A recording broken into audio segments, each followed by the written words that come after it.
I mean, like every Vegas club we used to go to back then. That's a hitting track. I think that'll still like get people going if they played it. But I wanted to ask you guys. You think Cudi is overrated? You were saying you think Cudi's underrated. I think he's underrated.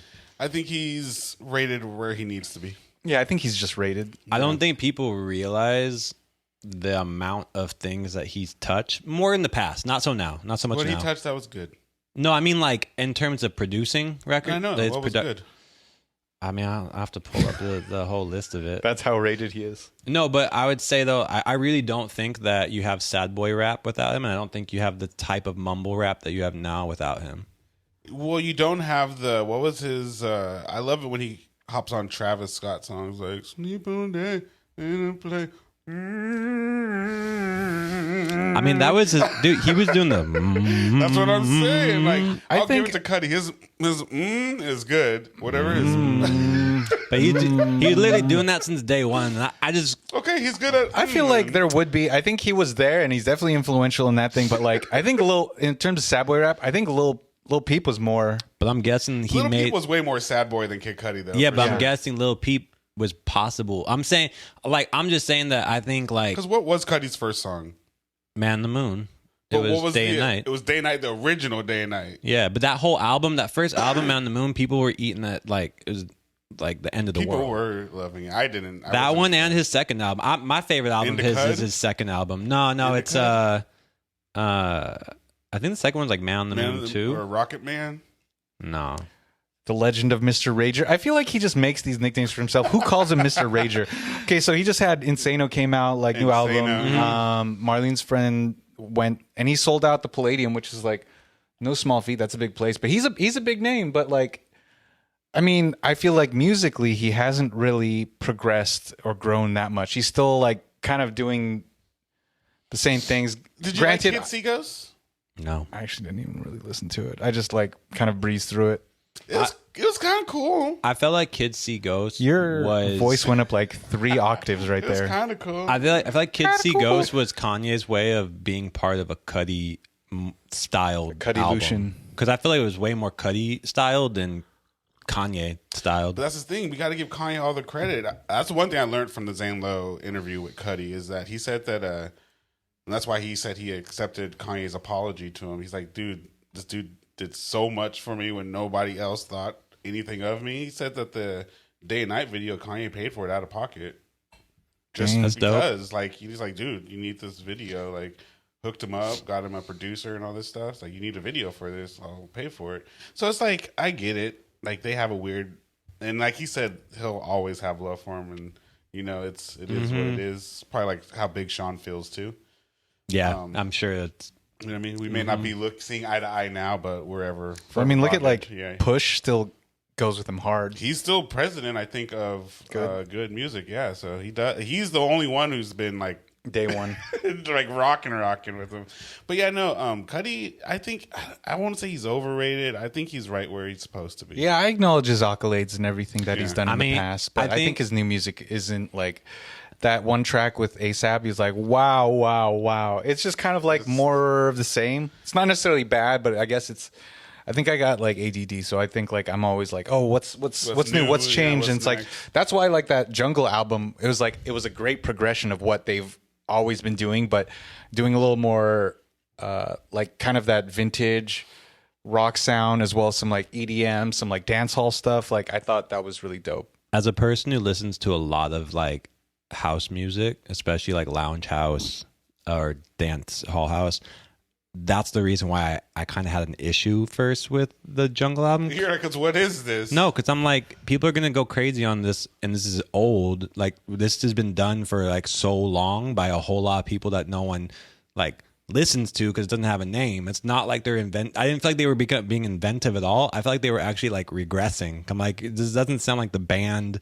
This sounds like a DJ. But that's what we like, just like Silk Sonic. Yeah, it's but not like they had a new sound. They They literally regurgitated a sound. But I feel like that's like with like a lot of music, like Cudi, I wouldn't expect him to recreate himself. I don't know if you guys remember, but he made an album called Speeding Bullet or something like that. The one who plays guitar? Yeah. And so like to me, like before Lil Yachty did it, Kid Cudi did it. Lil Wayne did it. Well, yeah, but like, I mean, I think it wasn't psychedelic. He's still skateboarding. I feel like he's. It wasn't psychedelic though. It was like that. Like it wasn't good though. It was like Party Yachty's Like a was Rock good. Star. Cudi's album wasn't good because he was playing the guitar. Totally. He only been playing guitar for like 2 years. Yeah, it was trash. Yeah, it was, and also recorded here. But I'm just saying, like, I feel if you're gonna do it good, like Yachty. I just feel like the dude did stuff that opened the door for other people to do it, and that's why I say he's like underrated. I feel like he did stuff because if you can still, he's. But I feel like we don't need Cudi though for those doors to be broken. I feel like Kanye broke those doors, and the other doors Drake broke down. I don't think either of them ever did any type of like rock album.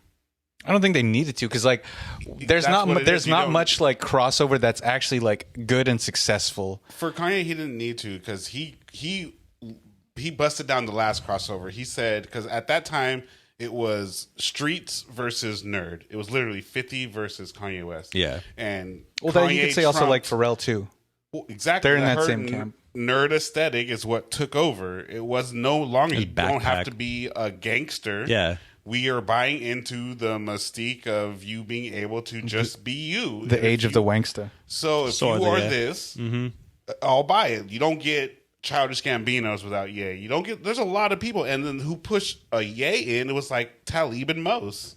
Yeah. So it's like for me, Cudi is influential, but he doesn't influence a sound like that. Like who I just said. When's the last time Drake changed his sound? He doesn't have to change the sound. Drake is the last usher for hip hop. He's like, you can do whatever you want. You can literally sing. You can literally do international. His producers the ones that change the sound more so than him. I think. Like I feel like his sound over some stuff. He sings. He raps. I feel like he's been making the same music though since Views.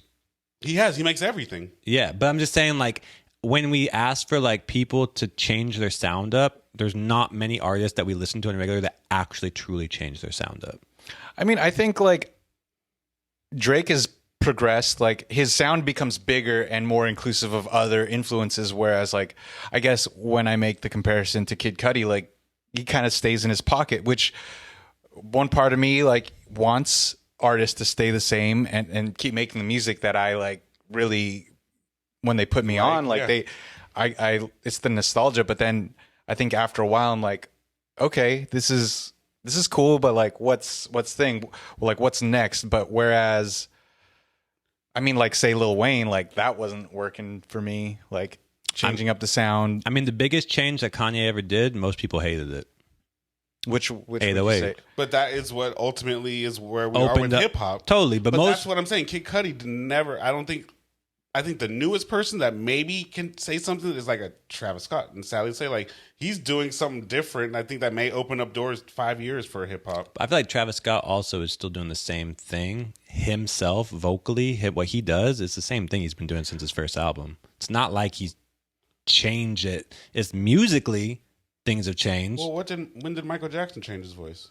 But that's what I'm saying. You don't People have to change your like. But that's what I'm trying to say is artists really don't change. Like it's not like I feel like when we ask, how can I know, and that's true. But how can I don't think they're supposed to because they're a person as a fan. You want something different. You want the artist to change as a fan. Not really. That's what you're asking for. You're saying I want. No. I'm saying I don't think artists change very often. I'm not asking for it. No, I'm just making the statement that I don't think. But artists... you're saying Kid Cudi changed a lot. No. Oh no, I'm saying he didn't. Whereas he's like, I think the music and like the artists themselves maybe like with say Drake and stuff, they don't change that much.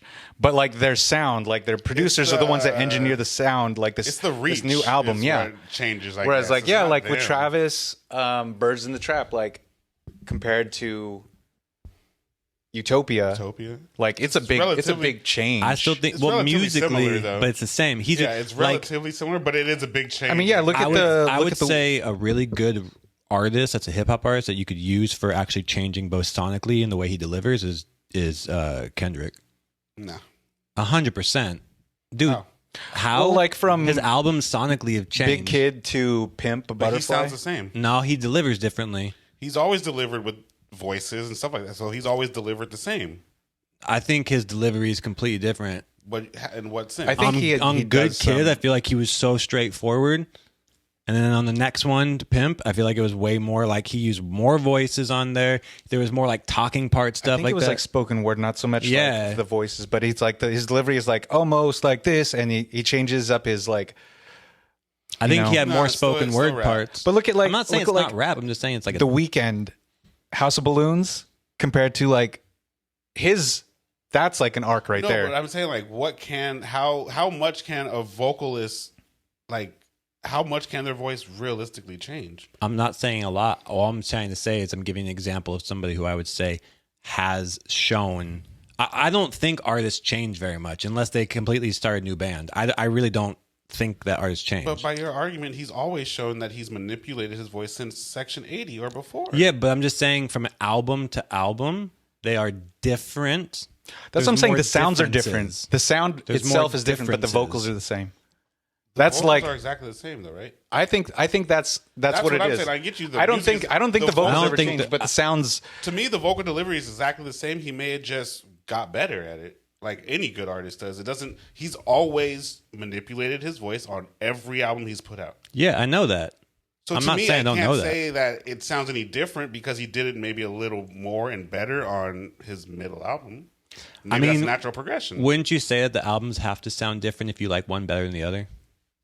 I mean, I think it comes back to like, whereas the artists themselves don't change, but the music changes, like the delivery and stuff. The delivery don't even change. But then it's like, but some artists, I think with Kid Cudi, I don't think like his sound ever changed. It's kind of like been in the same. It's always pocket. been there. Yeah, and it's like it's not like varying. And then some people love it, and maybe that's like me, I fell off of it. But like Did you listen to his new album?